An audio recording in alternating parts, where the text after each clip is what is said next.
Hermanos, vamos a ver la bendita palabra del Señor. Creo que no es difícil encontrar esta cita. Génesis 1:1.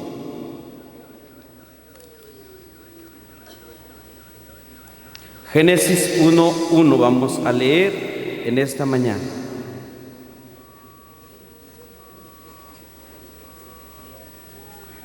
Dice la palabra del Señor: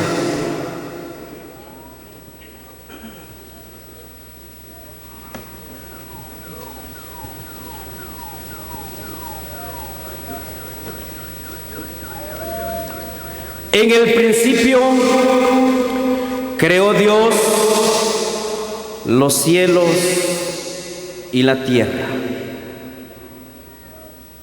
Hasta allí, hermanos. En el principio. Y ahí está la palabra creó. ¿Y quién lo creó? Fue Dios, hermanos. A la creación de Dios le vamos a llamar la obra de Dios. Y de eso queremos hablar esta mañana. De la obra de Dios. Y vea desde cuándo inicia. En el principio. ¿En el principio de qué? Pues de todo, hermanos. Desde la eternidad. Y perdura, estimados hermanos, hasta la eternidad. Ahí está la obra de Dios, hermanos. Y vea cómo dice el versículo 2. Y la tierra estaba desordenada y vacía, y las tinieblas estaban sobre la faz del abismo, y el Espíritu de Dios se movía sobre la faz de las aguas. Capítulo 2, versículo 1. Dice así también: fueron pues acabados los cielos y la tierra, y todo el ejército de ella. Hermanos, el Señor hace su obra y dice que lo termina, hermanos. Y vea la expresión que dice aquí: fueron pues acabados los cielos y la tierra, y todo el ejército de ella. El ejército que hay en la tierra y en los cielos, hermanos. Toda la creación de Dios, la obra de Dios. De manera, hermanos, que la obra de Dios está formada de acuerdo a la voluntad soberana y a los propósitos eternos, desde aquella eternidad pasada hasta la eternidad futura. Y estamos analizando en esto, hermanos, en la obra de Dios, la creación, la obra creadora. Y mire qué dice Apocalipsis 4:11. Digno eres tú, Señor, y Dios nuestro, de recibir la gloria y la honra y el poder, porque tú creaste todas las cosas y por tu voluntad existen y fueron creadas. ¿Por qué fueron creadas? Por la voluntad de Dios, hermanos. Esa es la obra del Señor. Y Él es digno de recibir la gloria y el honor y el poder. Hermanos, en todo esto, hermanos, toda la creación de Dios, también podemos ver cómo Él se ha tomado el trabajo de poder revelarnos. Fíjense, hermanos, se cuenta de un niño en la playa que había hecho un agujero ahí en la arena, ahí en la playa.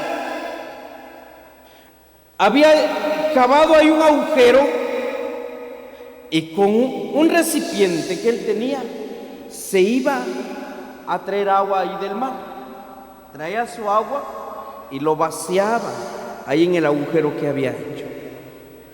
Lógicamente, cuando este muchacho dejaba el agua e iba por otro viaje, cuando venía en el agujero, se había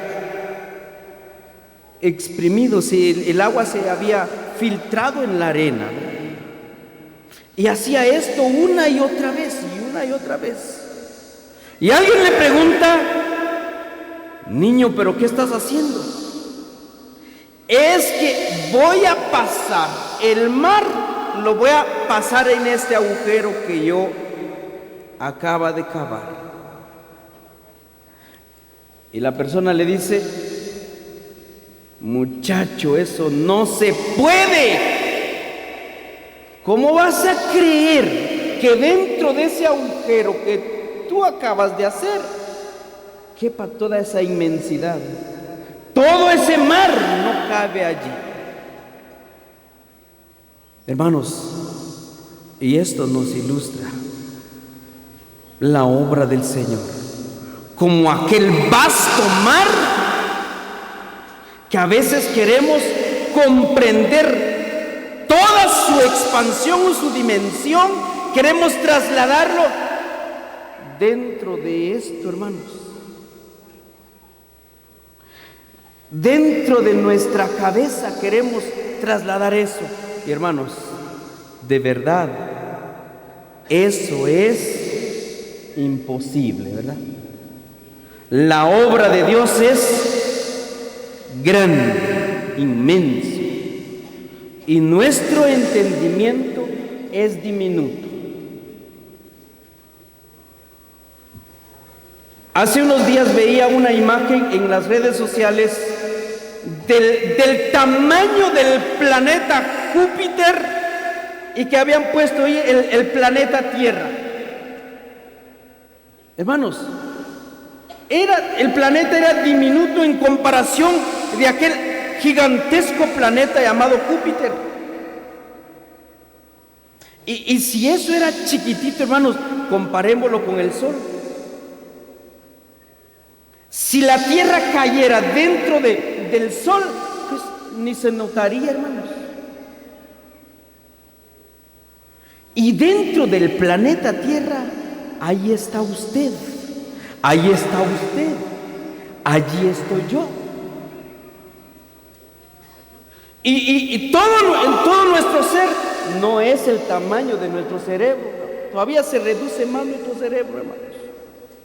Para que lleguemos a comprender la obra de Dios es grande, hermanos. Esto es imposible. Pero Dios se ha tomado el trabajo, hermanos, y ha hecho una obra reveladora. ¿Se recuerda del Salmos 19 que dice? Amén. Los cielos cuentan la gloria de Dios. ¿Se ha tomado usted el trabajo de poder alzar la vista al cielo y contemplar la creación de Dios? Allí está, ahí está narrada, ahí está descrita la obra de Dios. Los cielos cuentan la obra de Dios y el firmamento anuncia la obra de tus manos. Un día emite palabra, otro día. Miren, hermanos, cómo está esto. Pero no entendemos este lenguaje de los astros. Nuestra mente no comprende, hermanos. Pero el Señor se ha dado la tarea de revelarnos. Y en parte hemos captado algo, hermanos. Romanos capítulo 1 verso 20 dice así también, quizá lo tenga de memoria, pero leámoslo así de manera rápida. 1:20 de Romanos dice: porque las cosas invisibles de Él, su eterno poder y deidad, se hacen claramente visibles desde la creación del mundo, siendo entendidas por medio de las cosas hechas, de modo que no tienen excusa. El ser humano no puede decir, yo no conozco, no puedo conocer a Dios. Dice que aun las cosas invisibles de Él se hacen claramente visibles. Y esto desde la creación del mundo. Porque los cielos cuentan la gloria de Dios. Estimados hermanos, en estos últimos tiempos, dice la carta a los Hebreos, nos ha hablado, capítulo 1, nos ha hablado a través de ¿quién? ¿De quién dice ahí, hermanos? De Jesucristo. Miren cómo es esto, hermanos. Las palabras de Dios se hicieron carne. Así dice la palabra, ¿verdad? Y aquel verbo fue hecho carne. Y vimos su gloria. Gloria como la del unigénito, lleno de gracia y de verdad. El Señor Jesucristo vino a revelar muchas cosas que se desconocían de Dios, que era un misterio. El apóstol Pablo escribe a Timoteo y dice, grande es este misterio, pero que fue revelado, anunciado por los ángeles, creído en el mundo. Y hermanos, vemos lo que continúa ahí y la realidad que se ha hecho en nuestras vidas. El Evangelio llegó a usted, llegó a todos nosotros, de manera que pudimos percibir lo que estaba oculto, fue hecho para nosotros. Ahí vemos la obra redentora también, hermanos. Porque vean, la palabra de Dios dice que Dios vio desde los cielos a los hijos de los hombres, a ver si había algún entendido. Y todos se habían desviado a una. No había nadie, hermanos. Fuimos entonces constituidos como enemigos, por cuanto todos pecaron y están destituidos de la gloria de Dios. Y esto me pone a pensar, la gran creación de Dios, la obra de Dios, entre ellas estábamos nosotros también como parte de la creación. Miren, que Dios hizo todo lo que se ve en 6 días. Y como corona de la creación,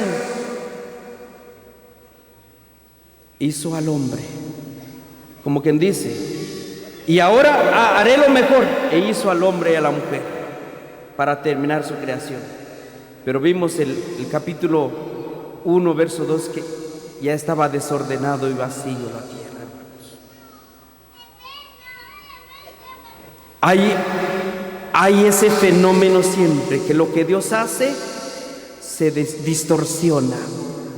Y ahí estaban el hombre y la mujer constituido como enemigo de Dios. Y por eso, hermanos, mire, el apóstol Pablo dice que la condición del hombre era que estábamos muertos en nuestros delitos y pecados. Muertos. Esa era la condición del hombre y de la mujer. Pero gracias a Dios que descubrimos la fórmula secreta de que en nosotros haya vida y vida eterna. Y usted que ya tiene a Cristo en su corazón, tiene vida eterna. Y si usted aún no lo tiene, no espere más. Entréguese al Señor.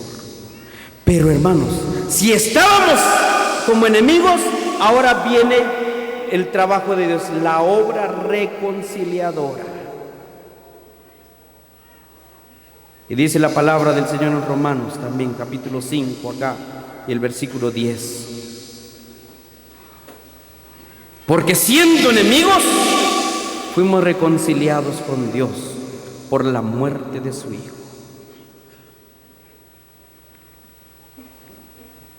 Ahí está el trabajo de Dios, que al ver que el hombre y la mujer estaban muertos, destituidos de la gloria de Dios, Él a través de su Hijo hace esta obra de reconciliación, de manera que el hombre y la mujer pueda venir a la presencia del Señor.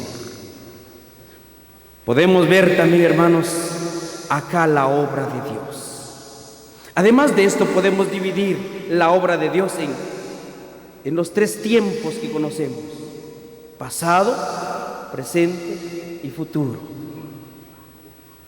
Y ahí podemos ver la soberanía de Dios, el poder de Dios desde el Edén, hermanos, en la creación, y la misericordia allí en el huerto del Edén. Pero que también, hermanos, hubo justicia, juicio, en el caso como aquella generación antediluviana, en el caso de aquella revelación de la humanidad en la Torre de Babel,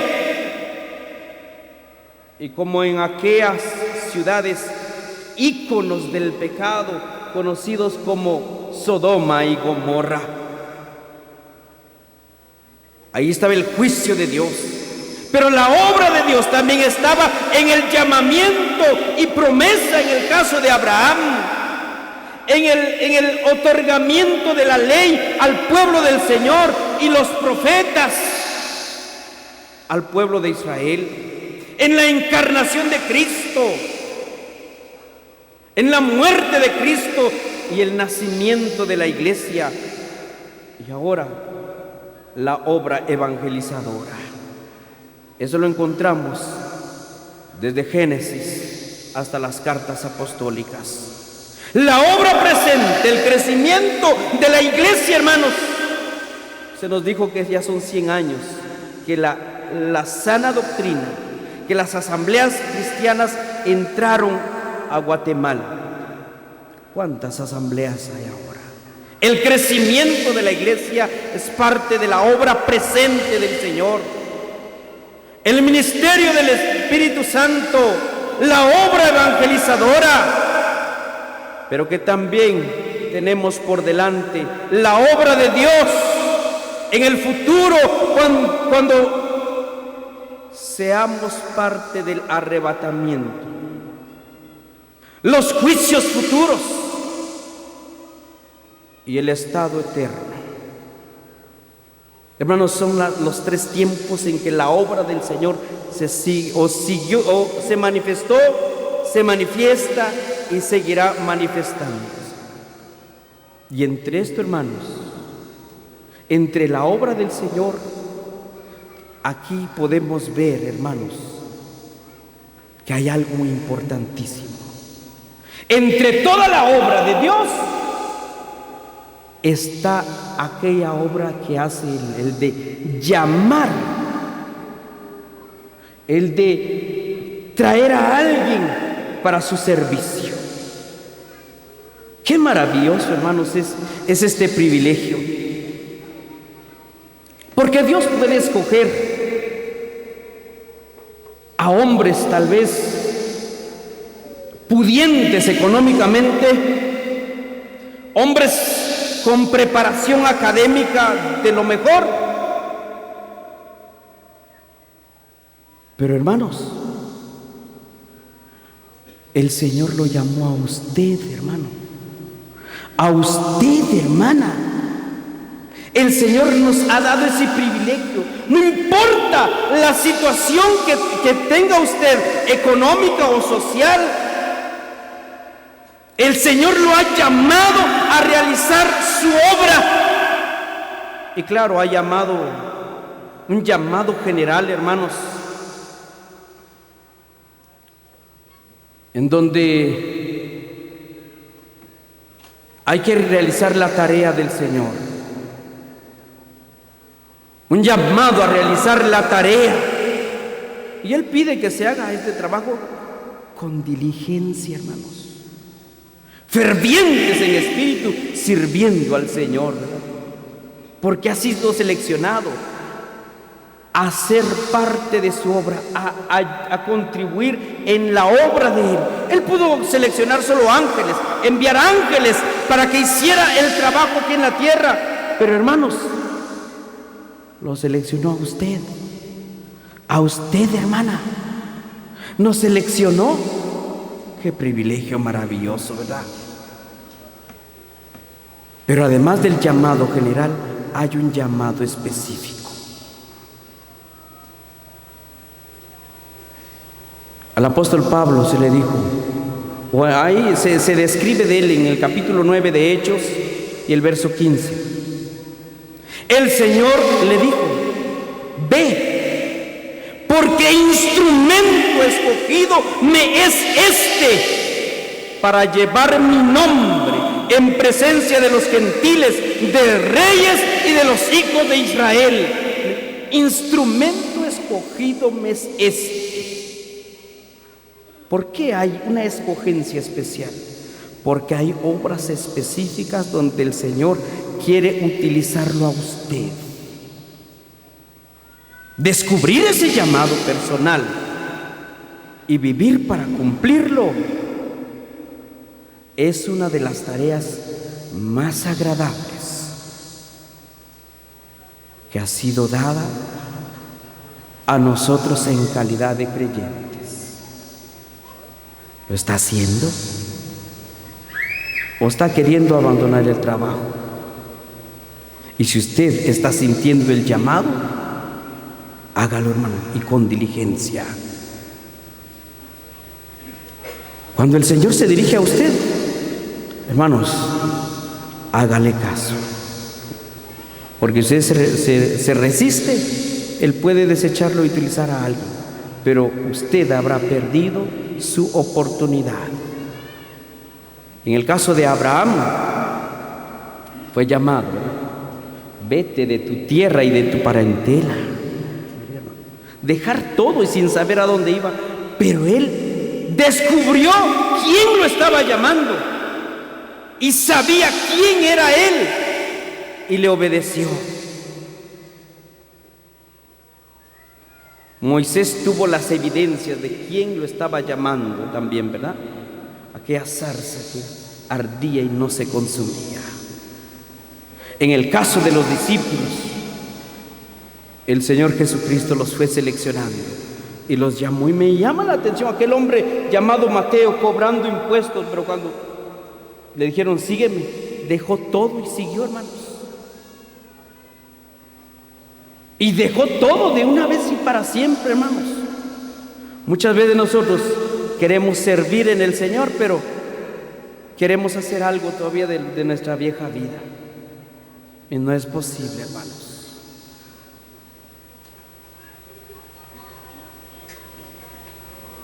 El apóstol Pablo, él expresó: por la gracia de Dios, soy lo que soy. Y su gracia no ha sido en vano para conmigo. Pero él dice: pero no he sido yo, sino que la gracia de Dios conmigo. Y cuando Él llama, hermanos, cuando usted descubre la voz de Dios que lo está llamando, ese llamamiento es confiable, que no le quepa la menor duda, hermanos. Él dijo: he aquí, estoy con vosotros todos los días hasta el fin del mundo. Hombres grandes, destacados, hombres en la fe en los tiempos pasados, como en el caso de Juan Wesley, él pudo decir: lo mejor de todo es que Dios ha estado con nosotros. Hombres conocidos como veteranos de 1000 batallas, pero que descubrieron lo que dice el Salmo 117: la fidelidad de Jehová es para siempre. Para siempre, hermanos. Y para que Dios llame a alguien, no están los requisitos ahí estandarizados o el molde, hermanos, o una fórmula para que sigamos todo. Dios sabe llamar a sus hijos de diferente manera. Lo hace con principios eternos. En el justo momento y lo va a llamar de acuerdo a sus designios.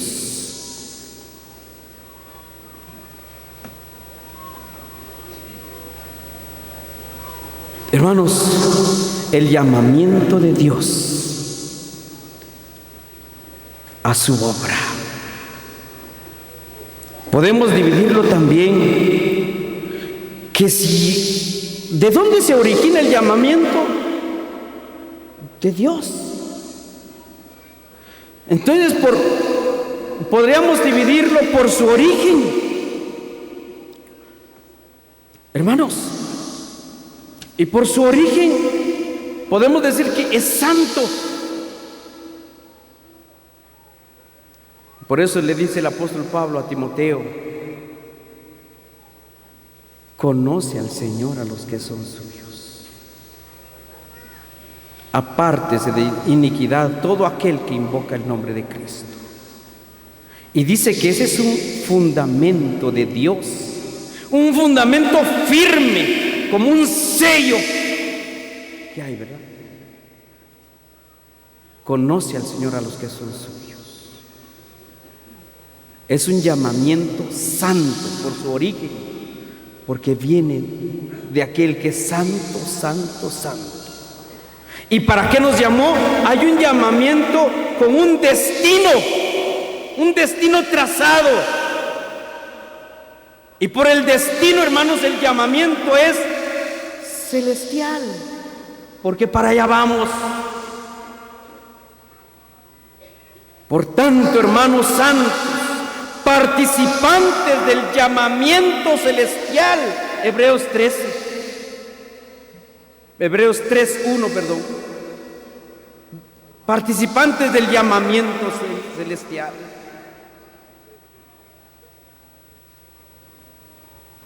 ¿Y de dónde viene ese llamado? Es un llamado de excelencia, hermanos, porque no hay otra autoridad máxima que Él. Por la excelencia es un llamamiento supremo, hermanos. El apóstol Pablo dijo, Filipenses 3:14, seguramente lo tiene en mente: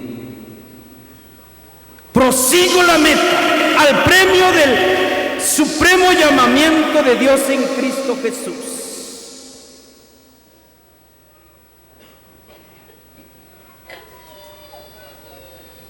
Ejemplos de hombres que fueron llamados, hermanos,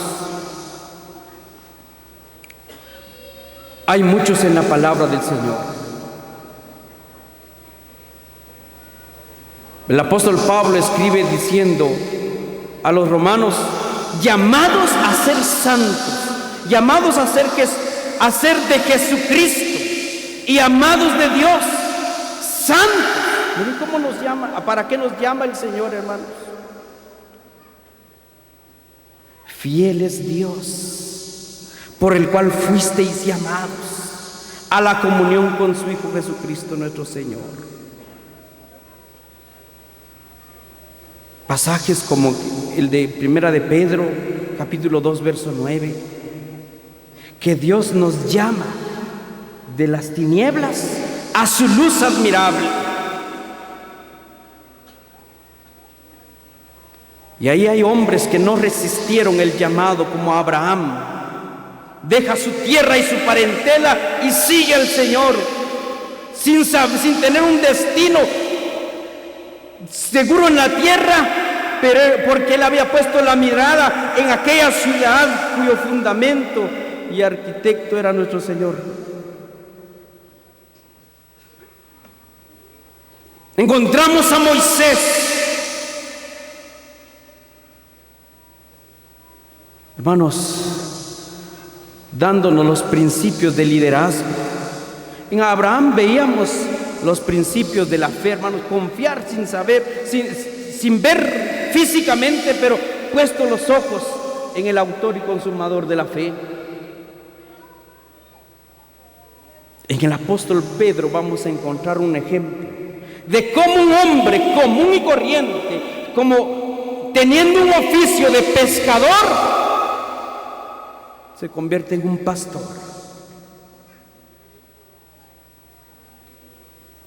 Y como el apóstol Pablo también, hermanos, Alguien que va a un lugar, en un terreno en donde no hay creyentes y que ahí dejaba establecidas las congregaciones. Pionero y plantador de iglesias.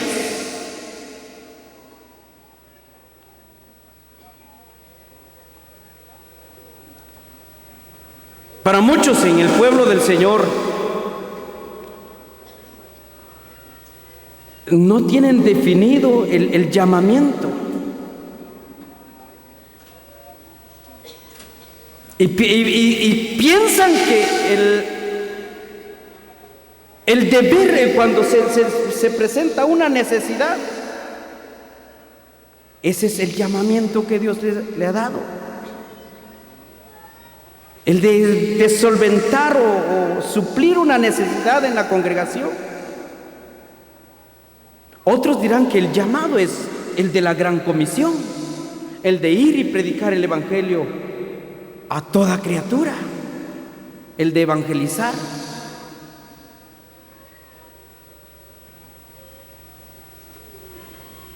Pero hermanos, a veces tener esto en mente ha causado tragedias, porque no ha sentido el llamado real del Señor y lo hizo solo para solventar una necesidad. O piensa que por la gran comisión que el Señor dejó y se ocupa allí. Claro, esa es tarea de todos, hermanos, pero hay llamados específicos. Otros han ido y dicen: yo soy un llamado del Señor. Van sin ser enviados. ¿Y qué pasa? Caen en el camino. Y hermanos, hay consecuencias gravísimas, lamentables, que han dejado un sabor amargo. Un sabor amargo en la boca de ellos y de la congregación, porque no han sido llamados. La palabra del Señor nos habla por lo menos de 3 llamados, 3 llamamientos a la salvación. 1, Mateo 11:28, así nos dice: venid a mí todos los que estáis trabajados y cargados, y yo os haré descansar. Si usted obedece, está acudiendo a un llamado del Señor y tendrá un llamado eficaz. Pero está otro llamamiento, Romanos 12:1, lo conoce, ¿verdad? Así que, hermanos, os ruego por las misericordias de Dios que presentéis vuestro cuerpo en sacrificio vivo, santo y agradable a Dios, que es vuestro culto, dice ahí, racional. Un culto con el uso de la razón, ¿verdad? Un llamado entonces al sacrificio, ¿verdad? Yo soy creyente, pero con que yo soy salvo, hasta ahí. Pero que me sacrifique por otros, hermano, eso no es lo mío, ¿verdad? Pero está el llamado al sacrificio, hermanos. Es la consagración y el discipulado, ¿verdad? Y está el otro llamado al servicio. Venid en pos de mí y os haré pescadores de hombre. Marcos 1:17. Al servicio.